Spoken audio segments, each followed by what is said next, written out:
Do you believe you've got this? You've got it all together? You don't need help. I don't need anything, any advice. A doctor, I'm not going to go see a doctor. I got this. I can survive this. Where are you at when it comes to help? What's crazy is there's a lot of shrouded, even shame when it comes to going to get help. For a lot of men, going to see a doctor is like pulling teeth, and they'll just put up with almost anything and not get help.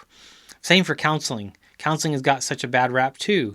And if you're not careful, it is. It's something that you go to a doctor or a counselor and you talk, but you don't get the help you need. And so a lot of that kind of mentality, we come by it honestly. It's true for some people. One of the things I have in my forms, with my counseling forms, is that if you and I work together and we don't click, don't say you tried counseling. Find someone that you can work with. Who that person is actually matters. Even though a doctor might come in just for a little while, who they are really matters. Do I trust them? Do I trust they have my best interest at heart? Are they listening to me? These things really are really, really, really important. But does not having a plan stop you from getting the life you want, the family life you want? Are you running from thing to thing? I hope that what's happened in the last few months here in our world that's made us all kind of stop will give us a chance to reset. I hope that as we kind of start committing, I know it's kind of summertime now, but as we start committing to new things, we'll be careful.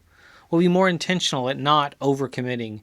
That we'll be more cautious, and we'll actually be, maybe a lot more healthy.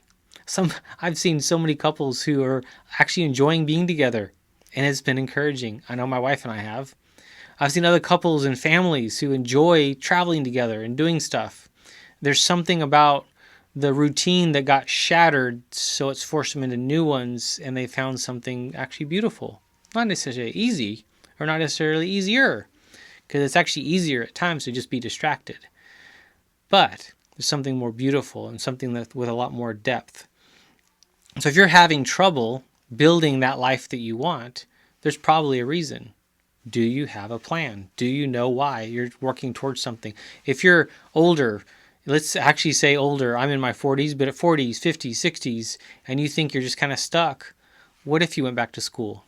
I know so many who have and who've changed the rest of their life by committing to going back and getting that degree they always wanted, or a different one that opens up a whole different door to go serve and to go do something really incredible.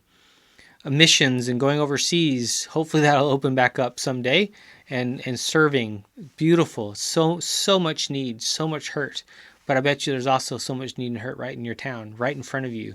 How can we reach out and change the world around us is really important. But it comes down to our current habits. I know when I go camping, one of the things I love is it kind of forces me to be outside. And if you think centuries ago, how homes you went into the house to sleep, and that was about it. The living room was outside, was in the front, or in the courtyard, if you will. There's something about using that space that changed the dynamic, and also screens have changed everything as well. Where we don't just sit and tell stories, or sit and sing music, and do something else. We were such creatures of habit, and not necessarily good ones. So we may need to change that lifestyle that we've created.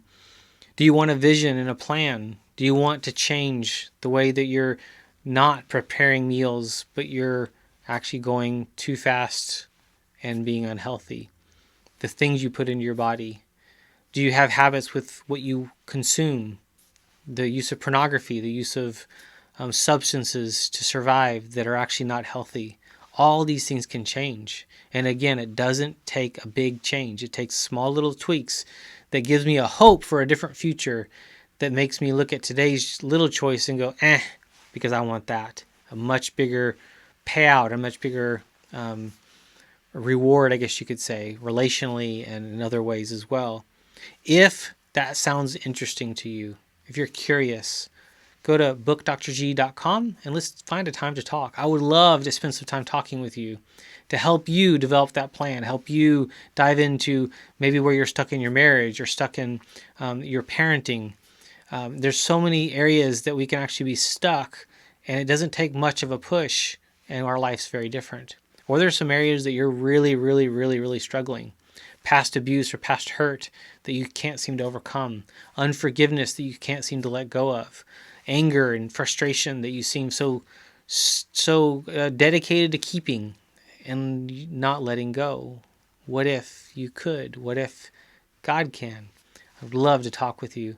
So if that's something that has kind of pricked you and this actually kind of encourages you to think through this more, again, go to bookdrg.com. Let's talk. Let's change your life. Let's help you change your whole entire world and your legacy. Bless you. Thank you for tuning in to the Family Features Podcast. It has been an honor to serve. Find out more about Dr. Gilbert and his resources for you and your family's growth and success at healinglives.com. And if you think you could use some support along the way, be sure to book that call at bookdrg.com. And one more thing, if you found this helpful, please share this podcast with others so that we can change the world together.